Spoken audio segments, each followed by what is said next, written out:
extension, we highly recommend that you do. It takes 2 seconds to download, and it'll definitely give you the best viewing experience.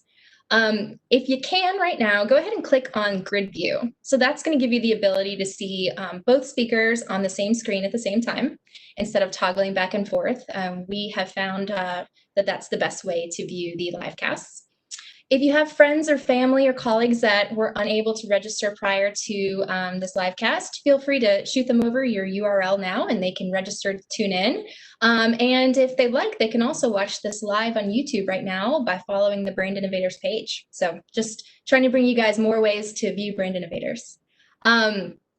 Last but not least, I want to thank Cisco WebEx. They are our official technology partner and have been powering our Brand Innovators Livecast series for the past 2 months now. So a special thank you to them, and we appreciate it. So I hope that you're looking forward to today's livecast. We're going to be hearing from marketers from JP Morgan Bank, Pernod Ricard, Hudson Rogue, and Spaceback. So without further ado, I would love to bring on our first set of speakers today. So we're going to welcome Ben Collier to the stage. Ben is the Executive Director and Head of Brand Experience at JP Morgan Bank. Prior to his current role, he was the Brand Director at Remy Martin, spearheading consumer marketing for the premium spirits portfolio. Before Remy Martin, Ben was the Senior Director of Global Brand Marketing at the leading hotels of the world. This session will be moderated by Oliver Gibson. Oliver is the Chief Strategy Officer at Hudson Rogue. Welcome to the stage, guys. It's good to be here. Fabulous. Yeah, it's good. Thank you. Welcome. There we go. We're both. Yeah, you can hear us both. Thank you, Start. Yes, enjoy the conversation. I'll be back at the end. Thanks, Sounds Lauren. great. So, Hi, Oliver. yes, how are you doing? Good. How are you? Good, good. So it's good to be here. I'm going to quickly just introduce myself a little bit more, and then we'll get into the chat. So I'm the Chief Strategy Officer at Hudson Rouge. We are originally set up to help service Lincoln Motor Company. When Ford wanted to revitalize that brand, they knew that in order to enter the luxury car market, they needed to think differently about luxury. And so WPP created Hudson Rouge especially to help Ford understand luxury and to really build Lincoln as a luxury brand that it is today. And then from there, we realized that we had this luxury expertise and we could leverage that and offer that to more clients. So we've been building out our portfolio and offering those services to additional clients in the luxury space like Rolex, the Macallan Whiskey, and Newmark as well, Newmark Properties. So it's great to be here with Ben. I know we got a quick overview of your kind of resume before. You're a man who has a deep lineage in luxury brands. And what I love on top of that, I was looking at your LinkedIn before we met the other day, and I love your description of your background in media, in arts, and very fancy Bachelor of Arts in Arts Semiotics with a dual major in modern culture and media combined with visual art as a photographer and filmmaker. And then what else you find out is I think Ben's one of the few clients I've ever met who actually has a portfolio of his own reels and videos of his commercials, which I think as an advertising guy is just really excites me that you take a huge amount of pride in the work that you create as well and that kind of personal connection. So I guess just to get started, I wanted to ask you an opening question, like how you see your personal passions and your professional responsibilities overlap, and where you find that connection, and in luxury in particular. Noted. Great question. And again, for all those we can't see, thank you for joining us. We see each other, but we hope there's people out there in the internet enjoying and here with us. But yeah, to answer the first question, I mean, I think for me, as Oliver said, and as we got to know each other the past few days, photography and film and storytelling has always been a passion of mine, and something, including art history in the past and school as well, that led me to want to be a marketer, and how we could tell stories and create things that move people to feel and believe and take action and experience, whatever products or services, we're quote marketing. But I do think, for me, I actually am striving to continue to integrate, my love and joy of creating and collaborating with people and with agencies and partners, who I've worked with throughout my career. And I did start on the agency side too. So, I greatly respect the partnership and the collaboration that exists between clients, agencies, and creators and people, beyond those two, not to specifically call them out, but I think the integration of that has been central to my career and how I approach my work. And yeah. Yeah, cool. And so today we're talking about luxury. What is it about luxury? What's your take on luxury? What does luxury mean to you, and why are you so fascinated in it? So every time I've had spoken or had these conversations, I go back to Google what is luxury, like what are the different definitions of luxury per Google. But it's interesting because like a lot of the definitions are like non-essential things or desirable things, and just going back to thinking about those. But for me, it stems for the things that matter most, that are frankly non-essential, right? That you don't need, that are not necessities, just to build off of that core definition, that matter most to you and your family, or the people you're with, that you choose to. And a choice is a huge thing for me around luxury, that it's a choice.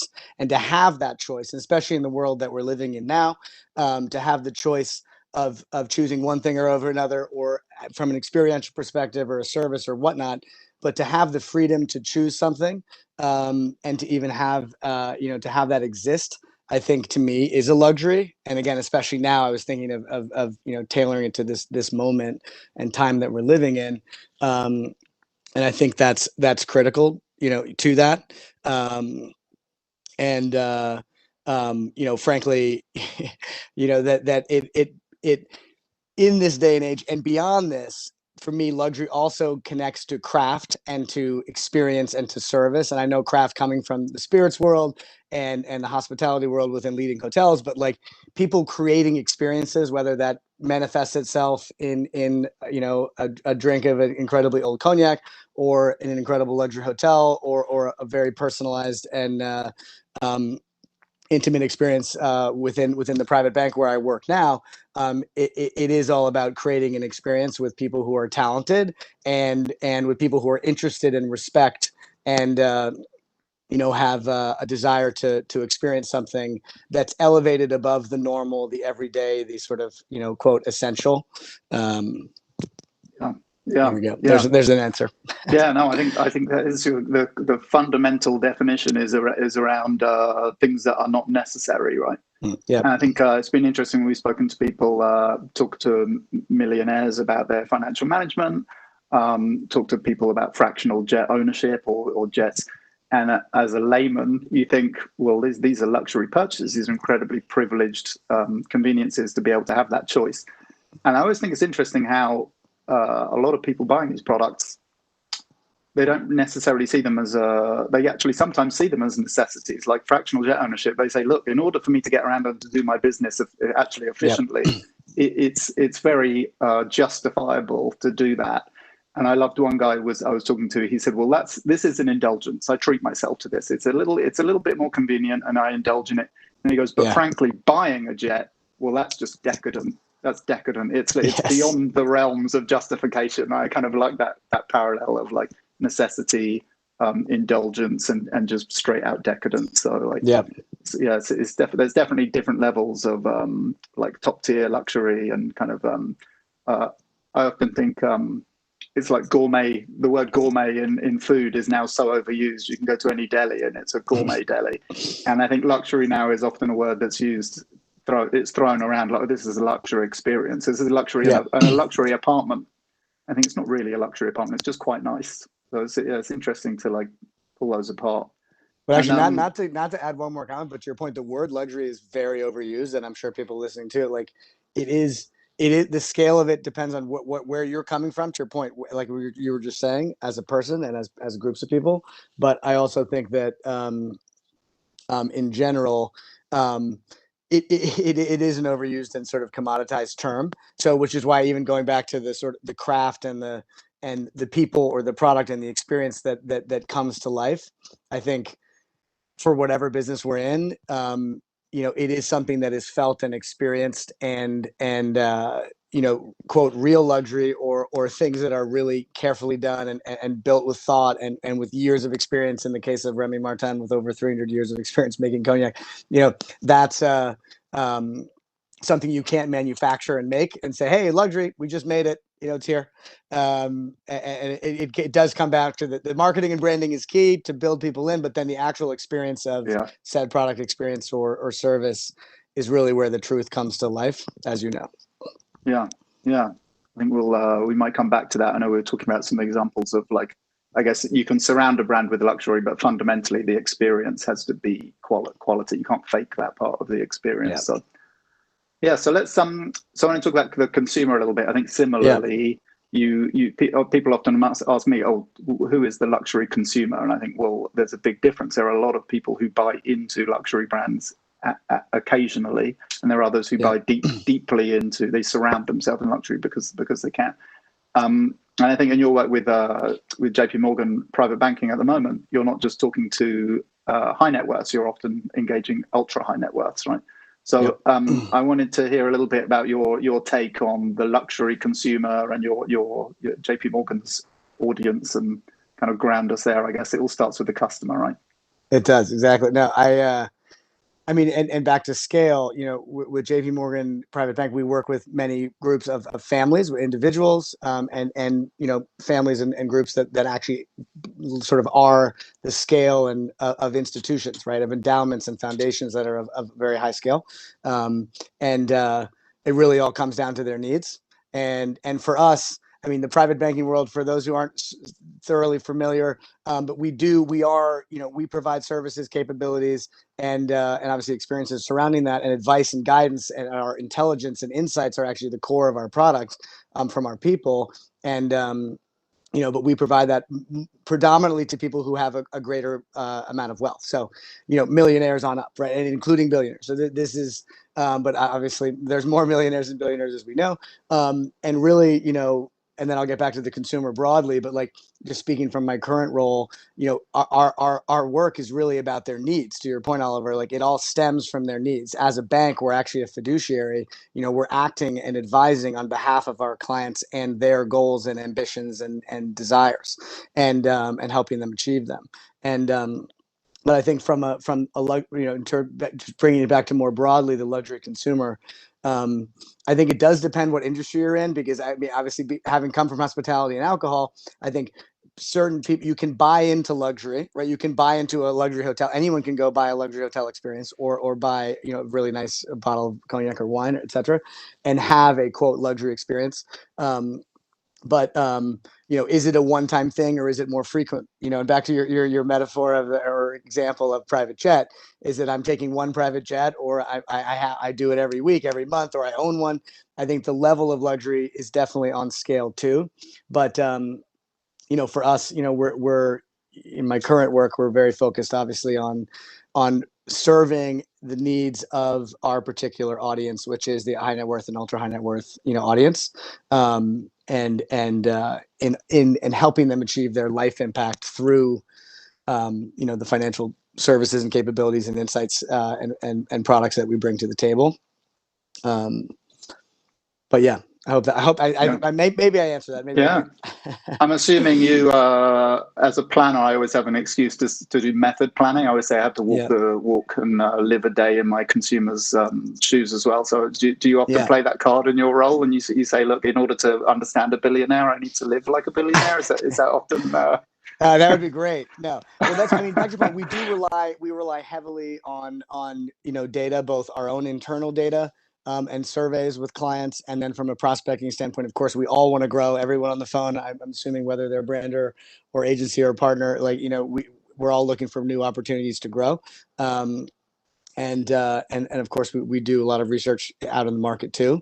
But I think staying incredibly close to the needs and satisfaction and evolving needs, especially in this day and age too, of our clients and the prospects we're seeking to bring in, is absolutely key. And I think that's also one nuance between the luxury consumer, quote, I mean, and around more the affluent luxury consumer, the wealthy luxury consumer, is that they're an incredibly intelligent group of people, and they're discerning and skeptical, and so I think to break through in a world where people have choice and they have education and they have the ability to to vote with their wallet, so to speak, right, and their time, you have to approach people in a different way than just here's a deal, or here's a I don't know. I mean, not to just go back to deals, but but here are deals and offers to try to lure people to move things around. And I did do that when I was at American Express. Of course, we had deals and we had points and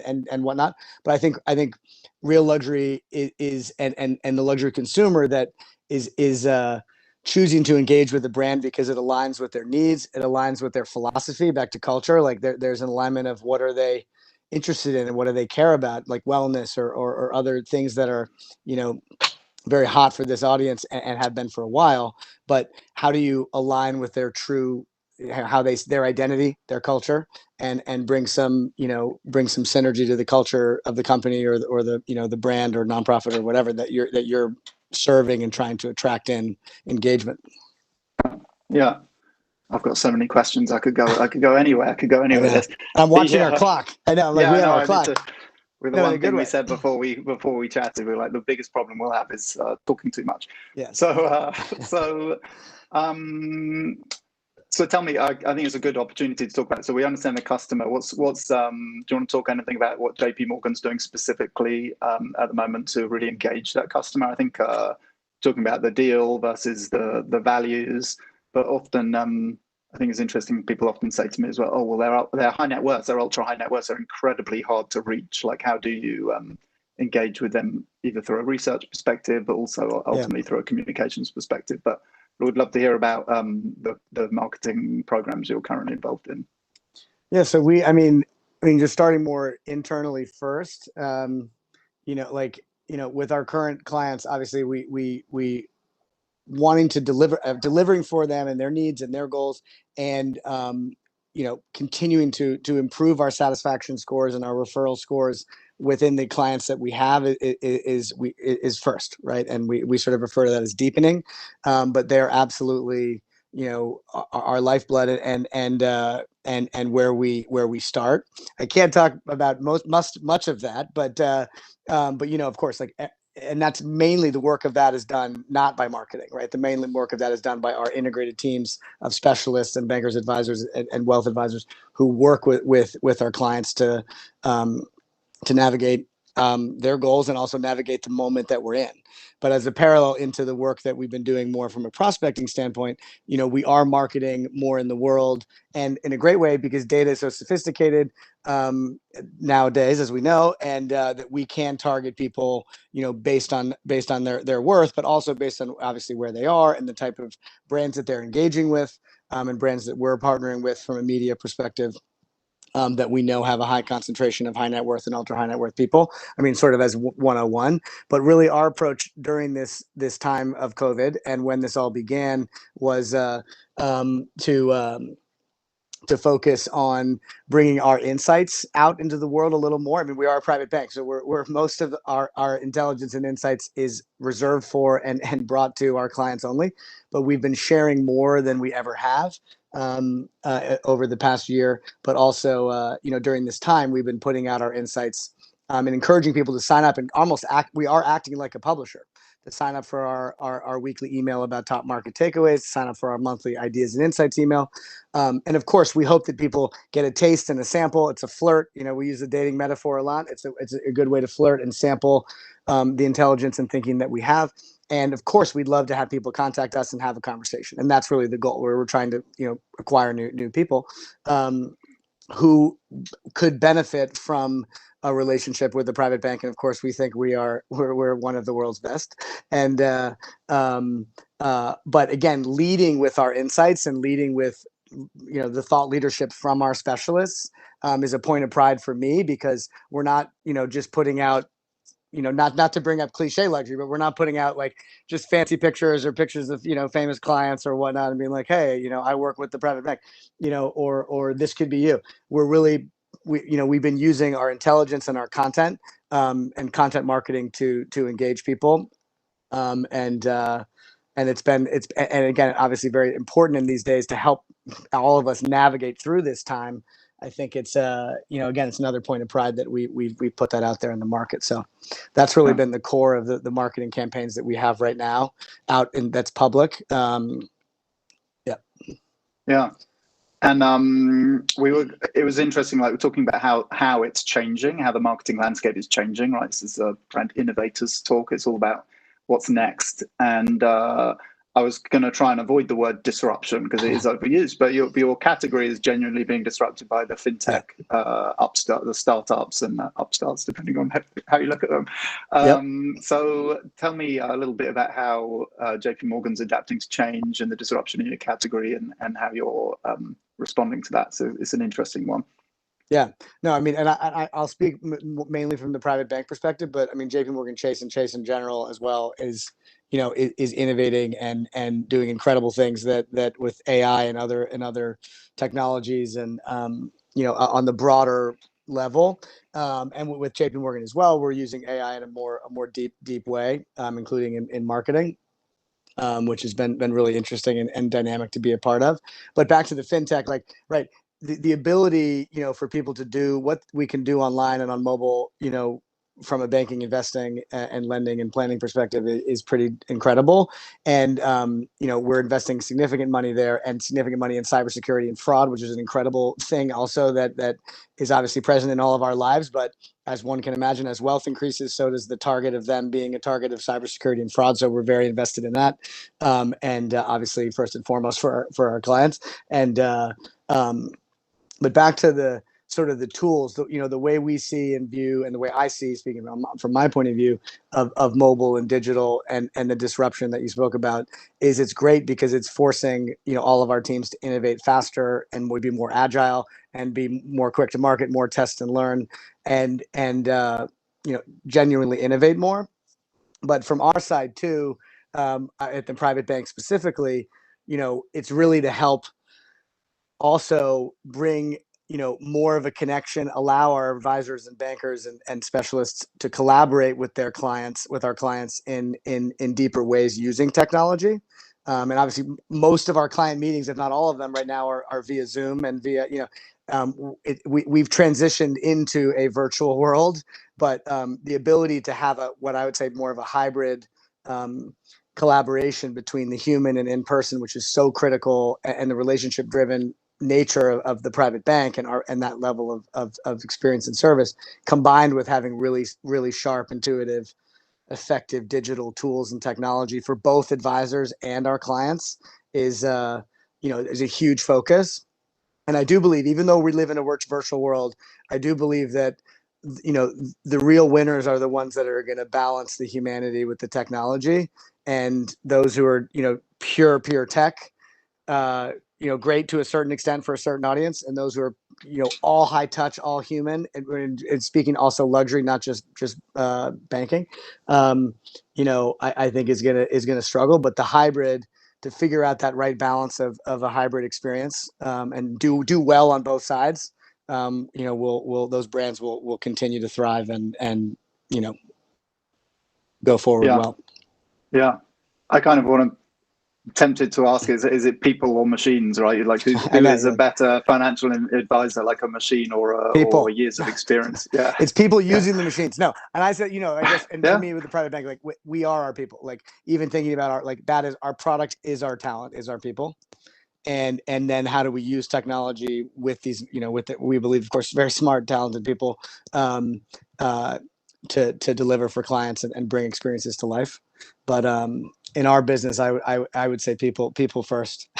Yeah, I think you were saying the other day, you said you were saying that in reaction to the fintech startups, I think you're already developing the app, or you've now created an app to facilitate that. Yeah, we have an app, and I mean, it exists, but we're continuing to innovate and bring in new features, and and we have robo investing and self-directed investing as part of the app.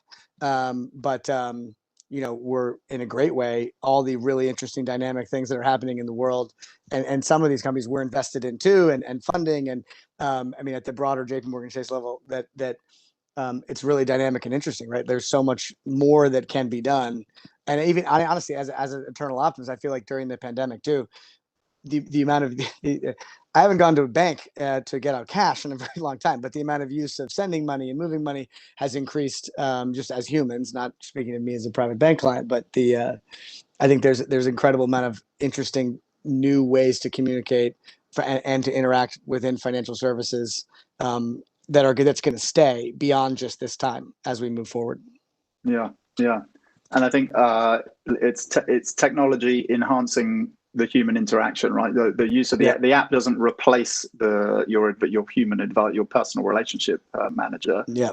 I think you were saying the other day, I like the phrase you said, ultimately it allows you to get more out of the time that you spend with your advisor because you've been able to take care of the other things. Exactly. The relatively simple tasks you can do now through a computer, but that means the time you spend with that person is actually enhanced. So I think I love that. I think digital's and it's especially complicated for luxury, I think, because it's typically relied so heavily on personal service and a one-to-one relationship management and things. But managing that balance between where you digitize and where you allow all of the digital capabilities to enhance the relationship, but where you still maintain where humans still win, right? I think that's an interesting balance of the two. Yeah. So I'm on the human side versus the robots. Yeah, no, I wasn't. I thought you were going to play a very balanced. No, it's hybrid. But I like your conviction. Yeah, I mean, I think we should pick humans, right? I will let the machines pick the machines. We'll exactly. We'll utilize machines to help, and nature and animals and everything. Okay, now we're going on. Okay, we'll bring it back. Yeah. So segue disruption. Good. Yeah. So the other disruption, to segue from fintech as a disruptor, the other major agent of change has obviously been COVID. We couldn't have this chat today without talking about the impact COVID's had on your industry and your work as well. So tell me a little bit about how you guys have been managing recent events and changing your marketing plans, or even the way you guys work every day. Yeah, I mean, well, many of us are virtual. Most of us are virtual. And again, speaking more from JP Morgan with Chase, we have people in branches and on the front line, so to speak, in the world. But I mean, we're all working virtually and collaborating via Zoom and internet, etc. And again, more from the client experience. Our I know that there's been, in a good way, there's more connectivity in a way with clients, because it's not about scheduling in-person meetings and having, most of these, larger meetings we have with clients are in person. Of course, there's phone calls in general, but there's definitely been even closer connectivity with our clients, which is a great thing, because frankly, from our view too, the more conversations we have, the more we can deliver for them and know how they're feeling, and also bring to life more insights. And as I said before, like, our marketing campaign has been focused about insights, but even so, beyond that, not just what we've been putting in quote advertising or media, but we've been producing, our specialists have been producing more frequent content, and even around COVID, not even specific to financial, but our chief economist, Michael Semlis, one of our heads of asset wealth management, is an amazing, talented guy. And he, mathematician, he's been bringing incredible data to life, and it's public on our site around his take on COVID and how that connects on the numbers and on the trends and everything, and how that's connecting to the economy and to the markets. Because the markets in the economy, I'm not an economist, I'm not saying it, but obviously things are up and down and shifting, and it's a dynamic environment, and everyone's trying to make sense of it. But we've been sharing more insights and on that front. So and again, I mean, not to bring it back to the clients, but at the end of the day, I think all of us as humans have, during this time, really taken a step back in terms of what matters to us and what we're doing in life and our families and where we live and et cetera.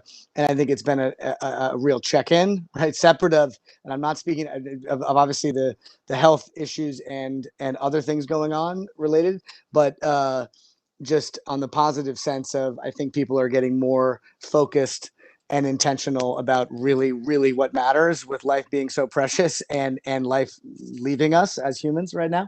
And I think that has enabled I mean, again, it enables for really good conversations about what do you want to do, and then how, in our case, how can we, what do you want to do in life? What's important to you in life, and how can we help make that a reality? I mean, that still is always our focus as a fiduciary, but I think now it's even more enhanced, and arguably, in my view, more important in times of crisis, in times of that are challenging versus just the good times. Yeah, yeah, and I think that intention is interesting. Like, I feel like before this was all happening, the biggest trend we were monitoring was around wellness and well-being. And the higher up the Maslow's hierarchy of needs you get, it's more about those that self-fulfillment and legacy creation, and really asking yourself, well, why am I here and what do I want to achieve, if you've covered all the other bases. So I guess I like what you say, the COVID's really made a lot of people ask, well, what is meaningful and what is life about? And I like on your homepage at the moment, it's bringing intention to your financial life. And I know intention can just mean, what you intend to do, but also it feels like quite a yogi phrase, right? It's kind of well-being phrase, which is, well, what is your, like, live with intention, invest with intention. And I think that's, that was my take on it, I guess. And an increase in philanthropic investing as well. Are you seeing that kind of wellness and philanthropy rising up in your customer engagements, or your kind of definitely? And we have a very very robust philanthropy practice and specialty, and it's a core part of who we are and who we've been, and many of our clients, it's very important to them. And again, the scale of that can range from people starting their own foundation and running their own foundations that we're involved with, to just having a philanthropic strategy and plan. But yeah, giving back, and now we've created more content, and including we have a guide to giving during COVID, to help people even again reassess their philanthropic strategy during this time, because there's so much need. And what's the impact that that how can they use their time and money and resources to help do that. So definitely that's something that's always been with us, but is arguably more important now.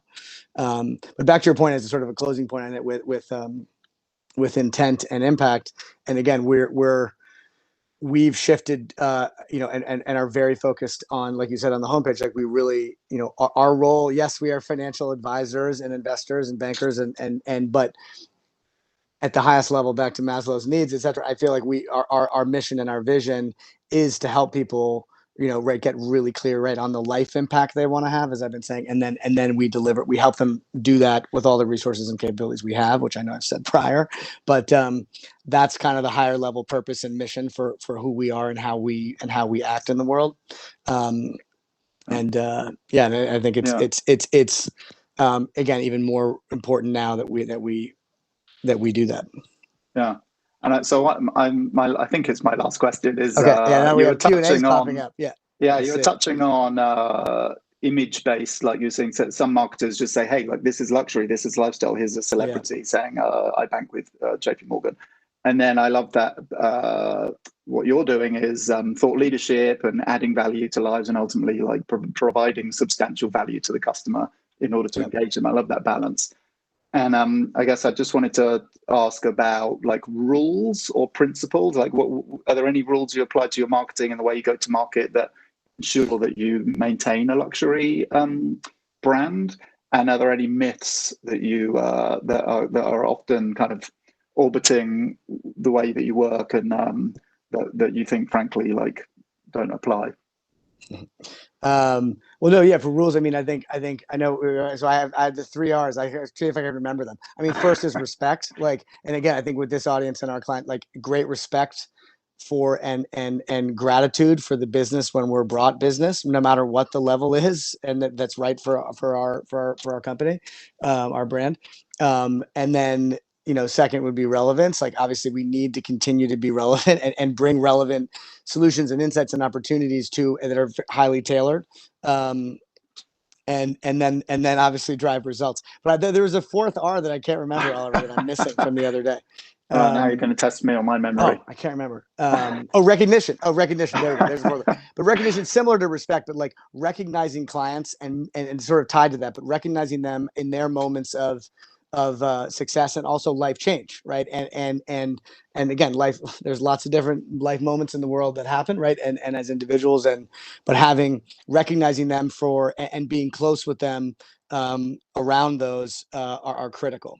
And then again, back to results. Obviously, at the end of the day, like, we need to deliver for our clients, and if we do, we're going to deliver and that's a great sort of equation of our business. If we deliver for our clients, we will deliver for ourselves. So for us, it really is, sort of 101 there. But I'll say this as a myth, like one quick myth, and then we can go to the Q&A, because I know we're getting in there. But again, I think there's a myth that, that wealthy people are, out of touch and not sort of connected. And this is just me, sharing this, but like, I feel like, and this is how I think about my role. Like, we're helping some of the most, wealthy and leaders in the world, again, of all different scales around the world, but helping them achieve impact in their life is why we do what we do, and why I do what I do, and why I love working at JP Morgan. And that's the purpose. And of course, all of us want to grow money and have money and be able to live in a lifestyle we want. But at the end of the day, like, it's about the impact that we can have on our families, and back to your point about philanthropy, on the community around us more near. And then for some people and some of our clients, it is about changing the world. And that is, that's pretty powerful stuff. But we'll go to Q&A. No, I love that impact. That impact point. You're saying, like, that goes right back to the hierarchy of needs. It's like, there are financial services companies sending you a deal. Here's an offer, $200 off, then move your money to us, or whatever it is. Probably 200,000 in your case, versus actually saying, look, how do we help you to achieve not just your financial goals, but genuine impact in your life? That's your life impact. So, great. So we do have some questions. I'm going to move into questions.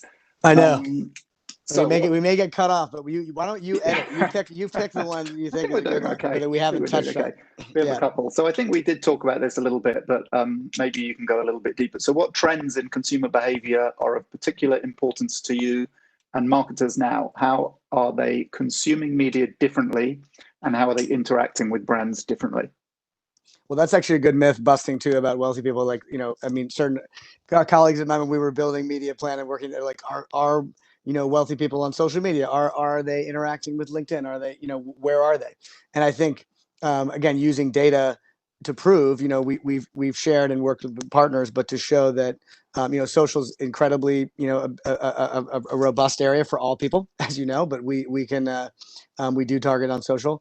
Audio has been a useful medium as well. And I think many of us on the phone probably could, or on the Zoom and phone, or LinkedIn right now live, podcasts and audio has even increased, right, in relevance recently.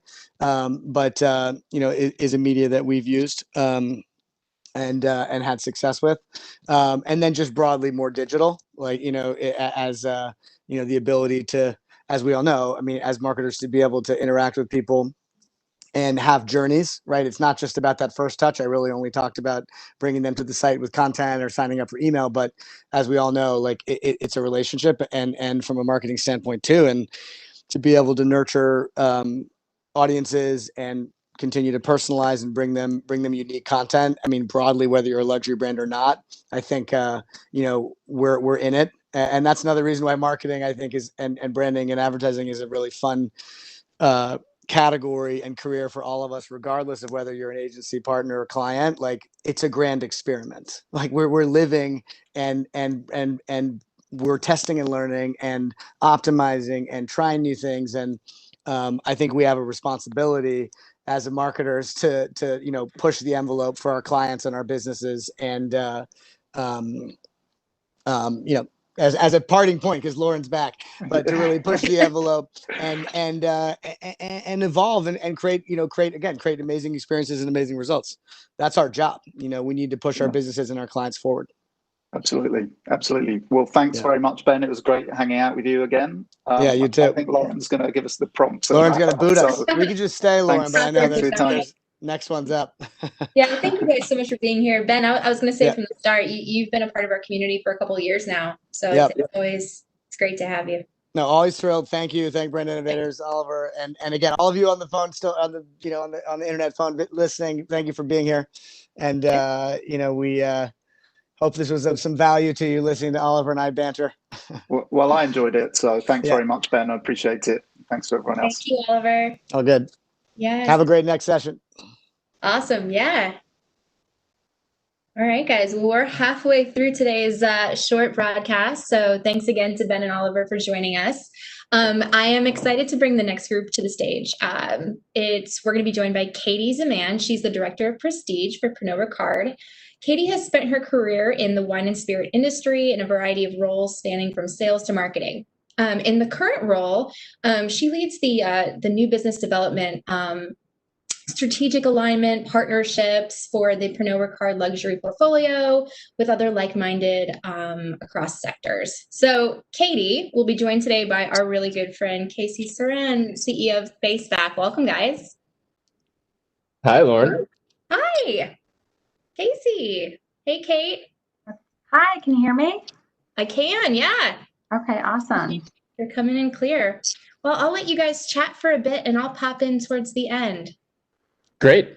Awesome. Thanks so much, Lauren and Kate. Great to see you. I'm glad all the connections are working properly here. I figured for starters, it'd be great if you could introduce yourself for the audience and tell a little bit about your role. Real quick, I'll just and I'm the CEO and co-founder of Spaceback. And when Lauren paired Kate and I for this session, I'm sure she didn't already know this, but we're actually partners too. So we're working together and providing creative for Jameson brand. We've worked together for Glenlivet in the past as well, where our software recreates the social media experiences and all of their brands that have such strong presence on Instagram and Facebook and in social environments. And so we're recreating those in ad units. So that's not the point of the talk today, but just want to let everyone know your brand. It's just cool to be working together in the Brand Innovators community. And I know Lauren probably didn't even know about that. But yeah, that's exciting. But Kate, I'll let you kick off introducing yourself and your role, which I think is the coolest title I've ever heard. Yeah, I mean, it's such a great coincidence that that we were already working together as companies, and that also segues into what I love, which is like building those relationships and those partnerships between like-minded companies. So I do think that I have one of the coolest jobs in the world. I am the Director of New Business Development. I've been at Pernod Ricard for over 9 years now, almost 10. But started in the sales side. I was the I managed New York for the wine and champagne team for a few years, segued into marketing. And about 4 years ago, I started up this new division within Pernod, which is the new business development team. And what I love about Pernod Ricard is really their belief in entrepreneurship. And so when I had this idea originally to start up this division, at most companies, when you're sitting with your boss and they're like, what is your next job going to be within your career at the company? Usually you pick from a list of, predefined roles. And, my boss really at the time really encouraged me to, explore other opportunities and think about what was missing at Pernod Ricard and how I could kind of build that. And one thing, in my role in marketing, I was focused on luxury, prestige, as we called it. And we would work with a lot of different luxury brands on one-off events. And it was kind of just, one-off. We'd sponsor an event here and there, or, they'd purchase some products that we'd help fulfill. And then they would go on with another partner, and so would we. And there was no long-term vision there.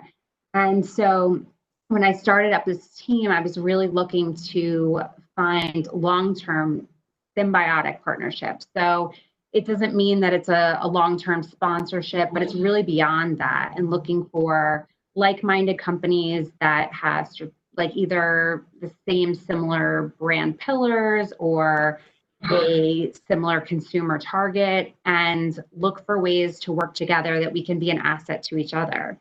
So this kind of spans to many, many different industries, from fashion to jewelry, finance. We work with some banks like Benjamin from the previous call, and then tech and entertainment as well. And how we work with each of them is different too.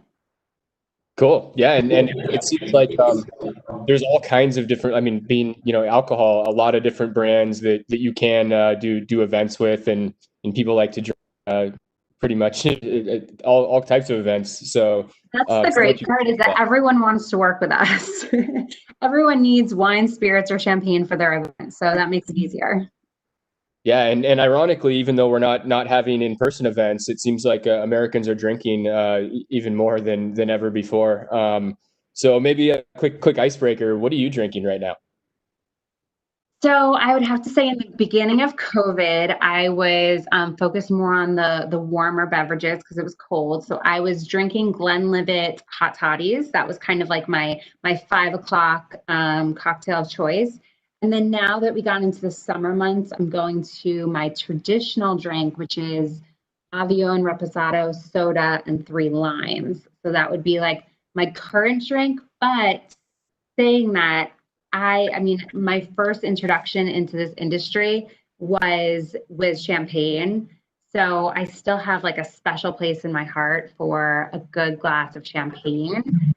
And I think us as Americans, we don't drink enough champagne. We reserve it for a wedding or a really important occasion. And I think it's all about celebrating those everyday moments that I think we kind of have to, especially during this time, realize all the important things like, cheersing to our health or cheersing to, just a good presentation or a good meeting. You don't necessarily need it to be an epic reason. Yeah, like a good Wednesday. Totally.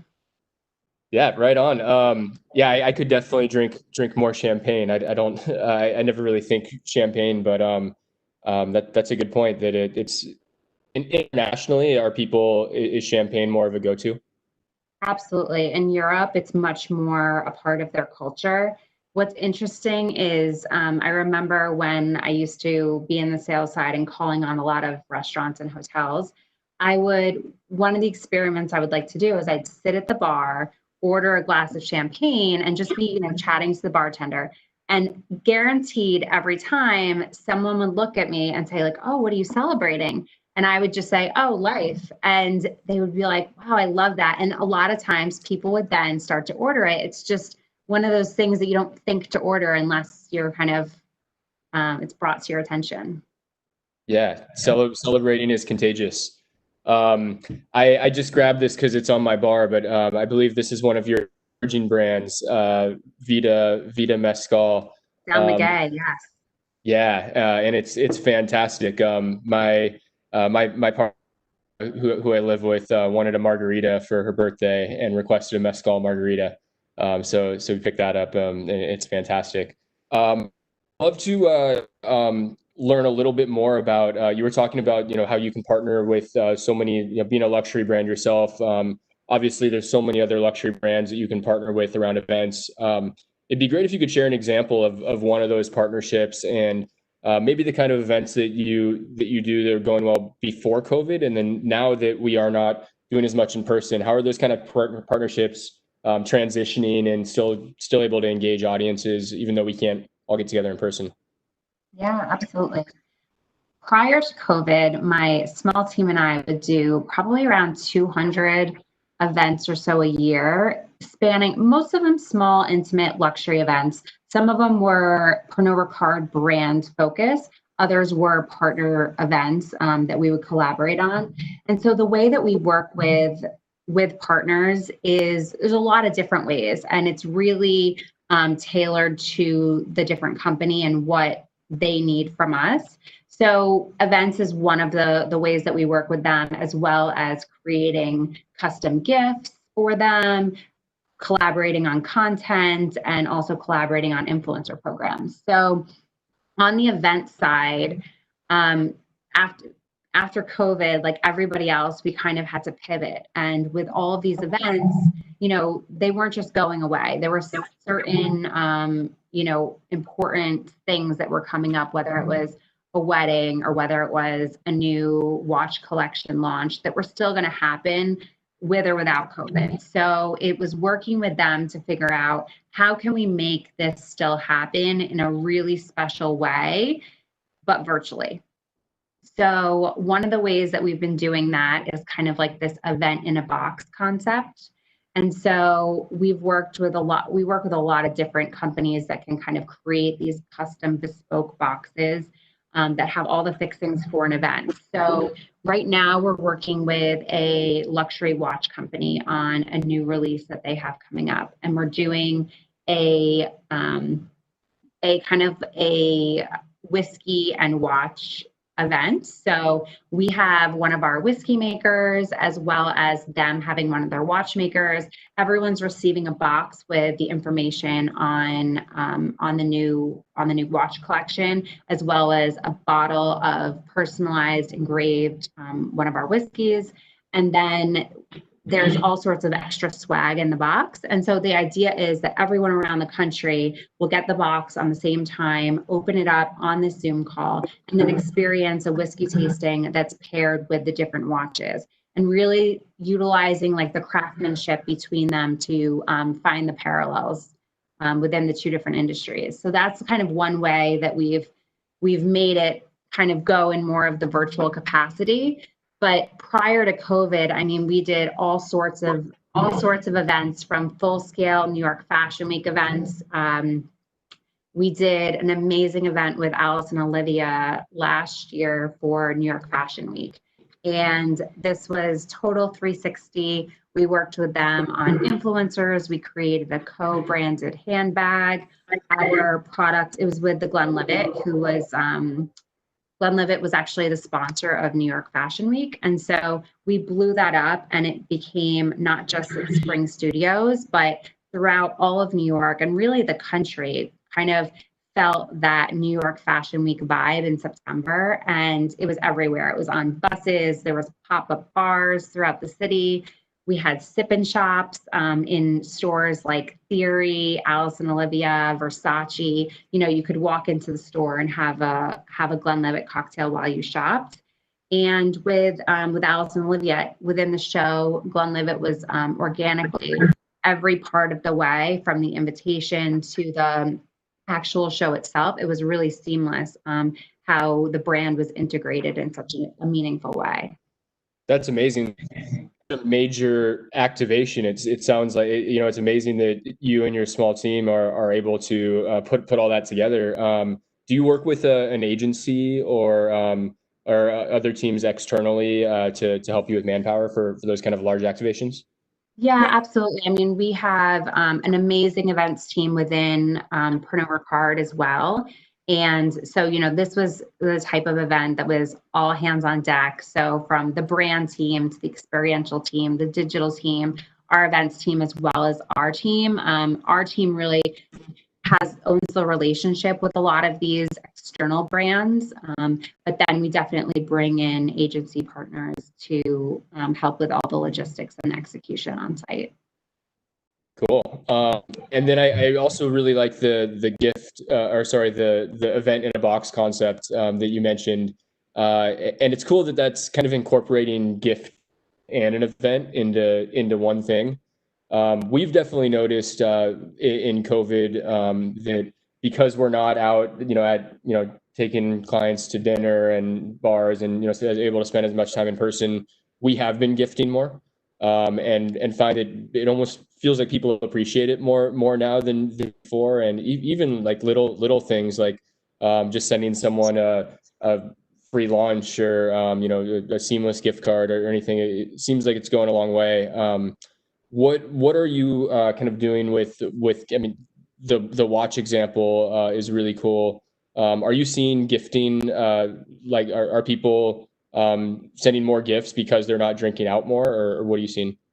Yeah, I mean, I would say that gifting is more important than ever. You know, people want to remind their clients, their employees, that they're thinking about them. And I think personalization has always been important, especially in the luxury tier.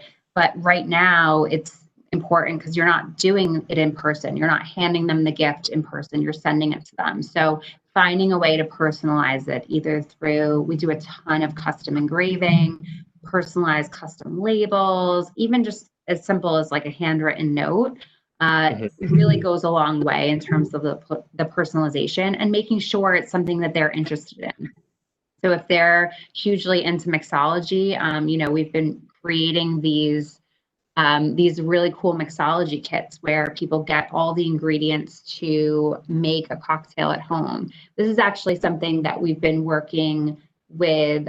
So a lot of the times we work with these different companies on their high net worth audience and their consumers and how they're entertaining their clients. But another thing that we've started seeing, especially during COVID, is companies wanting to entertain their own employees.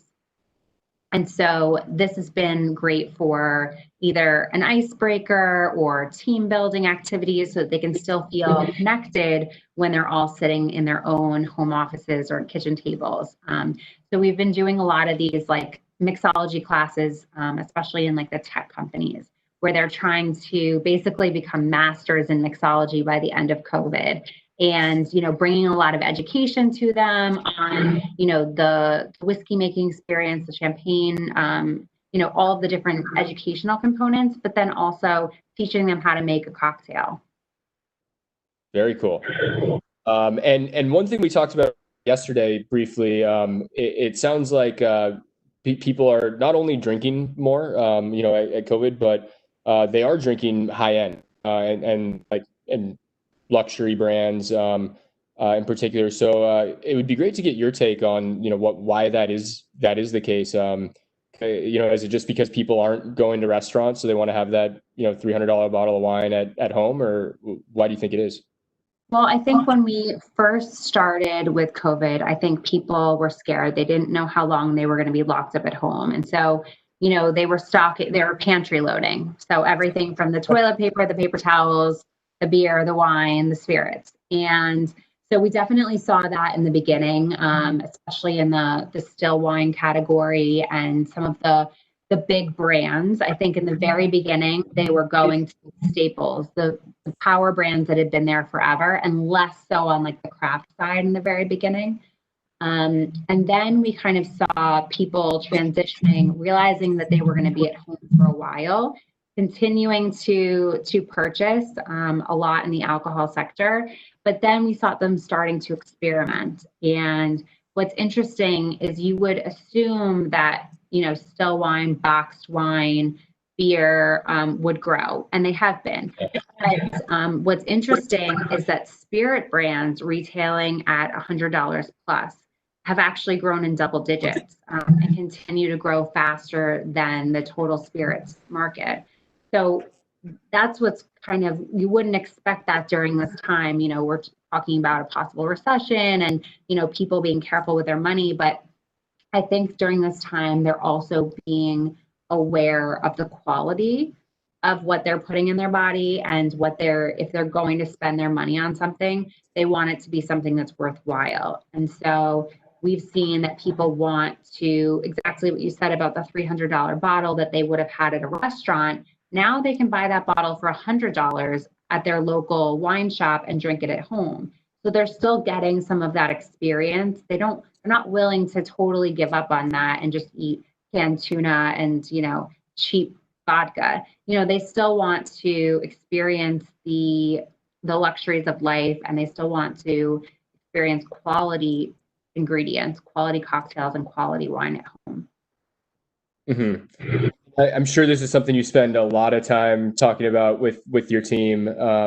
But coming, as we are, getting back to more business as usual, and who knows exactly how long it's going to take. But do you think the behaviors that people are developing around, like you said, double-digit growth for spirits over $100? That's incredible.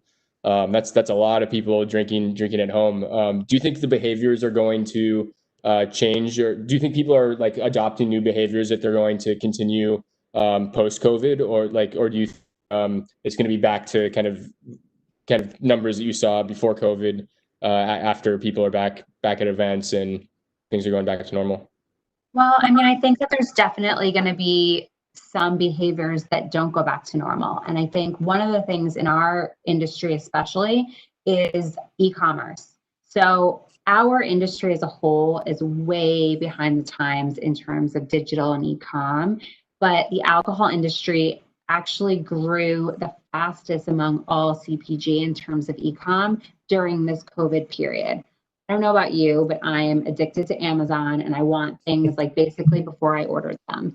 I'm used to, you kind of get spoiled by the access to things. And I think that that's what we're going to continue to see, is that people want that same access and quick response time that they do with their groceries, whether it's Instacart or Amazon, in the wine and spirit world as well. So I would say that that's something that's been a huge focus for Pernod Ricard and, the industry as a whole. And it's something that, just in the past 4 months, the amount of e-com business that our industry has done has really, it's quadrupled. It's pretty incredible. And I don't see that going away. So I think people are going to definitely shop more from their phone, shop more from their homes, and expect it to be personalized and at their door, within hours, if not the next day. So I don't see that going away. I think that the going back to craft and those, hard to find rare items, I think that that's going to kind of continue. We've seen, I just had a conversation with a auction house the other day, and they're seeing a huge uptick on their spirit auctions because people are sitting at home and, they might not be going to the auction in person, but they're, bidding on things online. And, a client of mine the other day said, oh, I just got this amazing bottle of Glenlivet from Princess Diana's wedding, a commemorative bottle that was created. And he's like, I'd love to do a virtual tasting with my friends and open up this bottle. So we're kind of seeing more of that, the rarities really kind of, I think that's going to continue on. Mm-hmm. Interesting. And one thing, just a clarifying question. When you talk about the e-commerce business being up, does it include like people placing an Instacart order that's like picked up from Safeway? Does that count as e-commerce? Yeah. So what's interesting about our industry is we have a 3-tier system. So it's unfortunate, but fortunate at the same time. So us as the owner of the brands, we, on the spirit side specifically, we sell to a distributor who sells to a retailer who then sells to the end consumer. And so going through the e-commerce is just almost like a 4th tier. So we still go through that same 3-tier, and those third-party marketplaces then utilize the retailers to pick up the product and deliver it. Basically, they're taking the orders on behalf of those liquor stores. Gotcha. That makes sense. Everyone from, Amazon, Instacart, Drizzly, Reserve Bar, Mini Bar, all of those type of companies work in that same capacity. Gotcha. And then those types of companies, obviously, they're seeing growth right now. How closely do you work with them on like promotions or events or anything like that? Is that more the distributor, or is that something Pernod Ricard or your team would get involved with? No, absolutely. I mean, we work very, very closely with these e-com partners. Myself, my team included, as well as we have an e-com team at Pernod. But, when we're doing all of these events, at the end of the day, we're going to want to see that ROI, and we're going to need a place to drive those sales. And so, on the spirit side, for example, they cannot place an order directly, through Pernod Ricard. All of that has to be done legally through the 3-tier system. And so the easiest way to do that is through e-commerce. On the wine and champagne side, on the other hand, it's a little bit more complicated because there is the DTC model. And that's been on fire as well, especially on the still wine side. Gotcha. Interesting. And then obviously with e-commerce being up, how is your relationship changing with Drizzly, those kind of on-demand delivery services? Are those becoming more and more important for your team? And because I know you mentioned partnering with like a lot of luxury brands like jewelry and fashion and stuff. But do you see like distribution being something that you're, because less physical events, doing more and more with those types of partners? Yeah, I mean, I think that e-com partners have definitely, I mean, for my team specifically, because we work with a lot of external, high net worth or companies, and we need a place to kind of drive them. So e-commerce has always been some, very, very important element to our business. But I see that only becoming more and more important down the line. I think that, it's great to have a digital space that we can kind of send people to where they can experience our brands digitally, but then also, make that purchase. Cool. And I have a few questions that have come in from the audience. So I'm gonna ask you a few of those real quick. So some interest in how do you see your audience demographic to be expanding to be more inclusive as the industry grows and evolves? Is that something how do you see it becoming more inclusive over time? So, I mean, I think that our audience, I mean, obviously each one of our brands, what's cool about Pernod Ricard is that we have something in every category, from still wine, champagne, cognac, tequila, vodka, and also at a variety of different price points. So, I mean, we're pretty much the only company that has something in every category. So we kind of span all. We're very inclusive. I think we have something for everyone, no matter what your price point is, what your taste preference is, whether you like imported or domestic wines. And so we try and all of our brands try and be very inclusive, because it's not, I think, like the old day thinking of like Scotch is for like old guys that are drinking it with a cigar. It's definitely not like that anymore. And I think that, as people are trying to experiment and try new things, I think we're trying to do the same thing on the brand side too, is say like, no, I mean, Glenlivet actually did an amazing job of this, because, single malt was very traditional. That's what they thought of. It was an old white guy's drink kind of thing. And Glenlivet did an amazing campaign where they're like, no, we don't have to make a separate product for women or for, the Glenlivet brand is for everybody. And that sponsorship that they did with the New York Fashion Week, a lot of people were super surprised that a single malt Scotch would do something like that. That was so, diverse and also female kind of focused. But I think that, we need to see more of that, of brands kind of saying like, no, we're not for a specific type of person. It's for anybody that enjoys that type of product. Yeah, right on. And we noticed that when we were activating the creative for the Glenlivet in Spaceback and for Jameson as well. But all of the social media content that you're creating is very inclusive, and I think it does challenge like a lot of the kind of, I mean, like you said, like people think, it's an old white guy smoking a cigar, drinking a single malt Scotch in his library. And really, I think a lot of the content coming out was more, a whole lot more inclusive.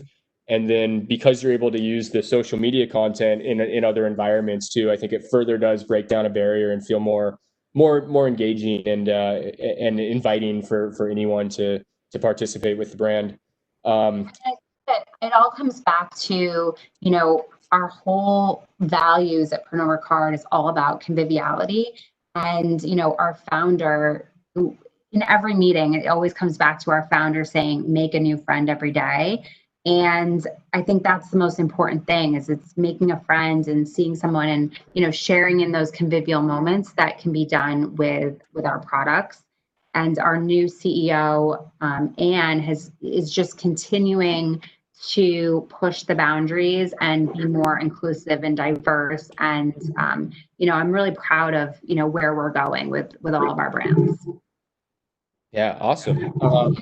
Another question from the audience. What has been your most successful marketing campaign that you've worked on? Most successful marketing campaign.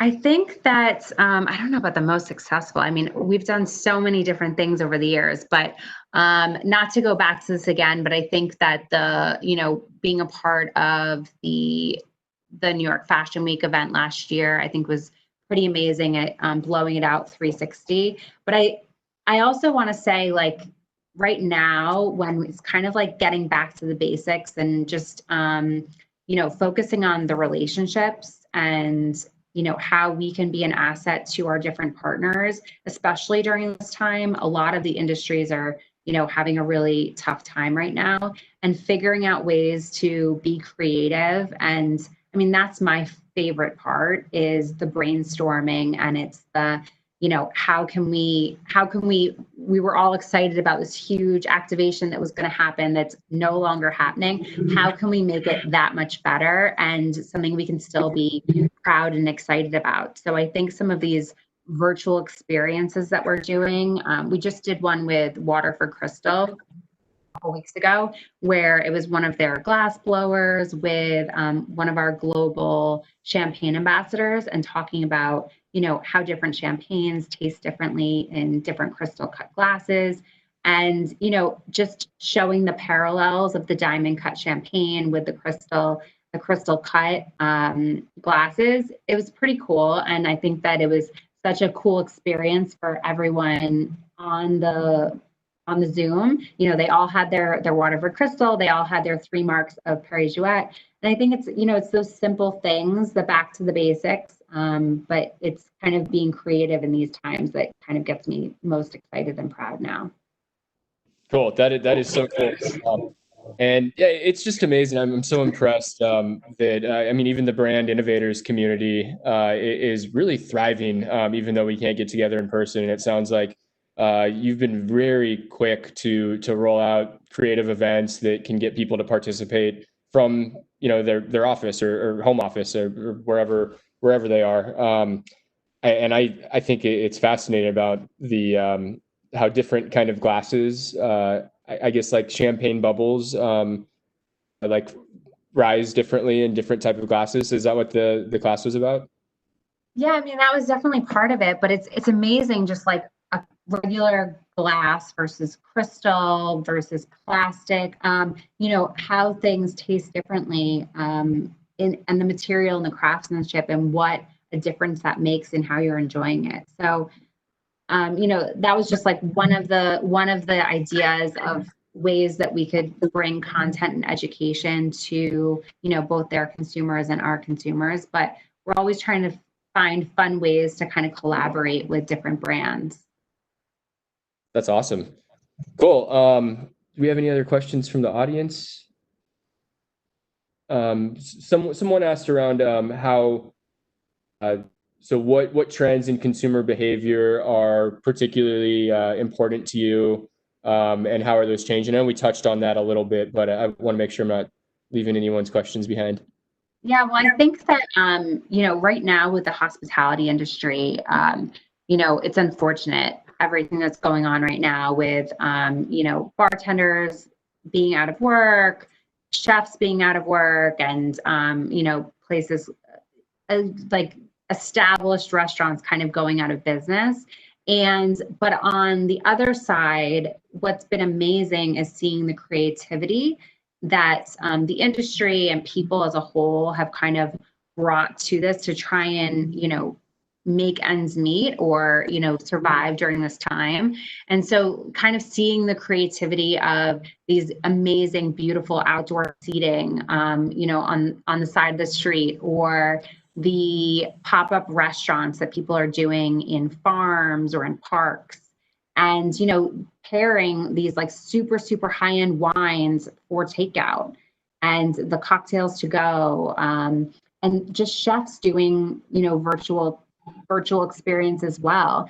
My team and I just did a virtual event with the pastry chef from WS in New York, and we learned how to make macaroons. And it was, they're probably not what they wanted to be doing. They probably wanted to be in their kitchen and cooking for the masses, but I think that it's in these times that people get creative and that trends form from this that don't go away. So I think once we do get back to eating inside, I think that people are going to they're going to still want to be able to take their bottle of wine to go or get that same Makasi experience to go and eat at their own home. So I don't see that going away. And I think that, now are those times that people can be super innovative and, cut through the clutter to do something pretty cool.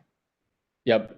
Very cool. I imagine everyone would want to, or all the pastry chefs out there would want to work with you. It's such a fantastic brand. So this will be my last question. I see Lauren coming back, but what do you look for in a partnership? Like what makes is it having a kind of same audience, or what is with all the things that I think want to associate with your brand? How do you decide and pick and choose what partnerships make sense? I think that most importantly, I look for a team of people that, we can start to build a trusted relationship. And I think that that's the forefront of all of the partnerships is it becomes a friendship. It's people that I want to work with. It's people that I end up talking to, every week, sometimes every other day. And it's not just we're going to sign a contract and then, you have to deliver XYZ, I have to deliver XYZ. It's really finding people that want to go above and beyond, and I want to go above and beyond for them. And it's like finding solutions together of how I can be the best asset to them. Maybe it's just simplifying their path to purchase. Or maybe it's like creating experiences for their clientele. I try not to be like very rigid of how I'm going to work with these people because I want it to be custom and tailored depending on what their needs are. And so it's not a one size fits all, which is why I think our team is like super nimble and we're able to create these really long-standing partnerships because it's, they're symbiotic relationships. There's no exclusivity. They can work with anybody they want, but they want to work with us because we're there for them when they need us. Yep. Awesome. That's the type of partnerships for sure. And I want to thank you for your partnership. I've done a lot of these, been part of a few Brand Innovators events. And I think this is the first one I've done where it's with a live partner too. So it's so cool that we can make this happen. And thanks again, Kate, and thanks, Lauren, for getting us set up. Yeah. Thanks so much. Yeah, thank you, Kate. Thank you, Casey. Now I know why Casey was so excited when I asked him if he wanted to do this. It's like, yes, I'll do it. Yeah, it was perfect. Match made in heaven. Well, thank you guys both so much for being here today. We hope you'll come back again soon. We're doing programming. Gosh, we're planning now out through October and November. So, let us know if you want to come back. We'd love to have you. And next time we'll have cocktails. Yeah, I love that. Let's do it. Sounds Okay. good. Thank you. Thank you guys so Thanks, much. Lauren. Yeah. Thanks, And thank you to everybody who tuned in today. It was a nice, short and sweet program, and we'll be back tomorrow. We have our inaugural Women in Sports program. So we'll have speakers from Pepsi, Under Armour, LA Dodgers, Minnesota Twins, Timberwolves, and more. And of course, it'll be brought to you by our partner, Media Monks. So thank you guys so much again, and we'll see you soon. Have a great rest of your day.